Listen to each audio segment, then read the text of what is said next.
আসসালামু আলাইকুম রহমতুল্লাহ। সুপ্রিয় পঞ্চম শ্রেণীর শিক্ষার্থীরা, আশা করছি তোমরা সকলেই ভালো আছো। আমি আবার তোমাদের সামনে তোমাদের গণিত বইটি নিয়ে আলোচনায় বসলাম। আজকে আমি তোমাদেরকে দেখাবো 29 পৃষ্ঠার নিজে করি। এইখানে অনেকগুলো অঙ্ক আছে। কিছু আছে প্রথমে টিক চিহ্ন, তারপরে আছে সৃজনশীল অঙ্ক। পরপর আমি তোমাদেরকে দেখাই দেবো ইনশাল্লাহ। তোমরা আমার সঙ্গেই থাকো। একটা ভিডিওতে তো সব দেখানো সম্ভব না, তোমাদের জন্য ভালো হবে না। এই জন্য আমরা অল্প অল্প করে প্রতিদিন আয়ত্ত করব। যারা আমার চ্যানেলটি নতুন দেখতেছো, আশা করবো চ্যানেলটি সাবস্ক্রাইব করে দেওয়া। যারা করেছে তাদেরকে আমি অসংখ্য ধন্যবাদ জানাচ্ছি। তা আসো কথা না বাড়িয়ে শুরু করি। সঠিক উত্তরের পাশে টিক চিহ্ন দেই। সঠিক উত্তরের পাশে টিক চিহ্ন দেই। এখানে দেখো 12 - 7, 12 - 7 গুণ হলো 2 বিয়োগ 2। তো আমাদের কোনটা হবে? 10, 8, 5, 0 আসলে কোনটা হবে আমরা একটু বের করার চেষ্টা করি। দেখো এখানে আমরা ফার্স্ট ব্র্যাকেটে আছে 12 - 7, তাহলে 12 - 7 দিলাম, তাহলে কত হলো? 5 পেলাম। তারপরে আমাদের স্বাভাবিকভাবে আগে কাজ করতে হবে হলো গুণের কাজ। তো গুণ হলো 2, গুণ হলো 2, তাহলে কত হলো? 10। আর 10 থেকে আবার এই 2 বিয়োগ করে দাও। 2 বিয়োগ করে দিলে কত হবে? 8। দেখো খ হলো আমাদের উত্তর, খ উত্তর। এবার আসো 2 নম্বর। কয়টি 50 টাকার নোট মিলে 2000 টাকা হবে? হয়। তাহলে আমরা 2000 টাকার 50 দিয়ে ভাগ করে দিই, তাহলেই তো আমাদের হয়ে গেল উত্তর। এই যে 2000 ভাগ হলো 50, কত হবে? ভুল হয়ে গেছে। 2000 ভাগ হলো 50, 40। তাহলে এখানে 40টি 50 টাকার নোট লাগবে। 40টি 50 টাকার নোট লাগবে। এবার জামিল 32 টাকা দিয়ে 4টি কলম কিনলো। 15টি কলম কেনার জন্য তার কত টাকা লাগবে? তুমি প্রথমে কি করবা? তুমি প্রথম হলো জামিল যে 32 টাকা দিয়ে 4টি কলম কিনছে, তাহলে একটা কলমের দাম আমাকে বের করবা ভাগ করে। তাহলে দেখো 32 ভাগ হলো 4, 32 ভাগ 4, তাহলে কত হলো? 8। এই 8টা যদি একটার দাম হয় তাহলে 15টার দাম কত? তাহলে 15 দিয়ে গুণ দাও, তাহলে তো হয়ে গেল 120 টাকা। এই গ হলো উত্তর, 120। এবার দেখো 1 ডজন পেন্সিলের দাম 48 টাকা হলে 8টি পেন্সিলের দাম কত? 1 ডজনে কয়টি? 1 ডজন সমান সমান তো 12টি। এটা কি তোমাদের মনে আছে? অবশ্যই।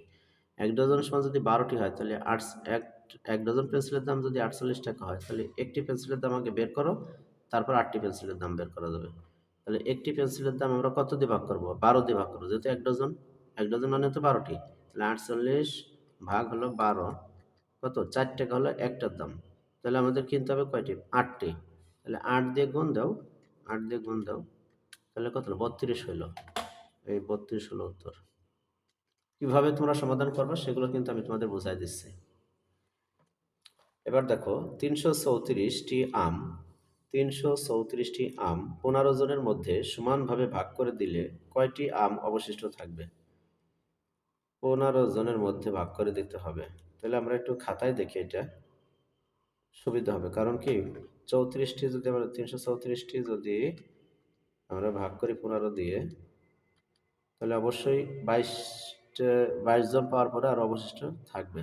সেটা কয় টাকা থাকবে, কয়টি আম থাকবে সেটা আমরা একটু দেখে নিই।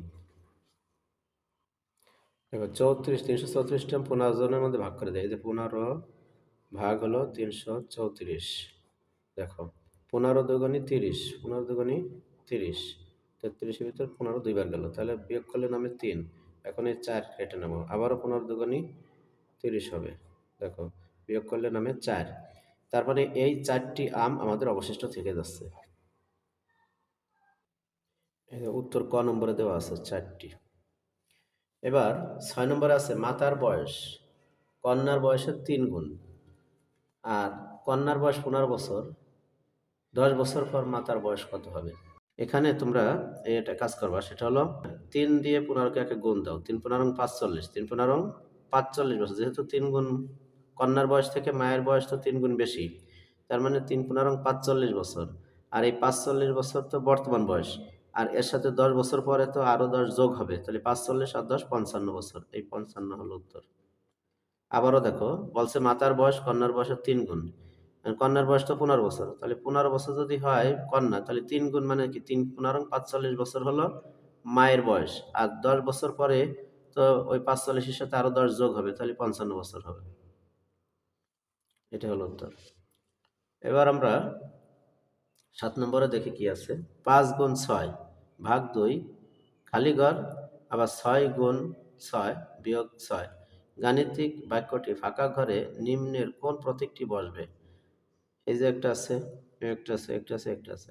আমরা এই প্রথম 5 মানে এই ডান পাশেরটা আগে রেডি করি, তারপরে বাম পাশেরটা রেডি করে দেখি। দেখো,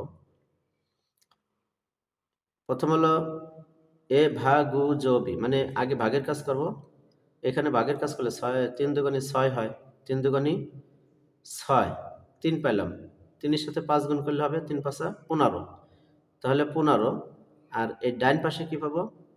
এখানে ভাগু জবি, আগে গুণের কাজ করব। 6 ছক 36, 36 থেকে যখন এই 6 বিয়োগ হবে তখন হবে হলো 30। তার মানে এই পাশে আসতেছে 15, এই পাশে হবে 15, আর এই পাশে হবে 30। তাহলে স্বাভাবিকভাবে এটা বড়, বা ডান পাশেরটা বড়, তো বড় হলে আমরা এই কর চিহ্নটা বসাই দেবো, কর চিহ্নটা বসাই দেবো।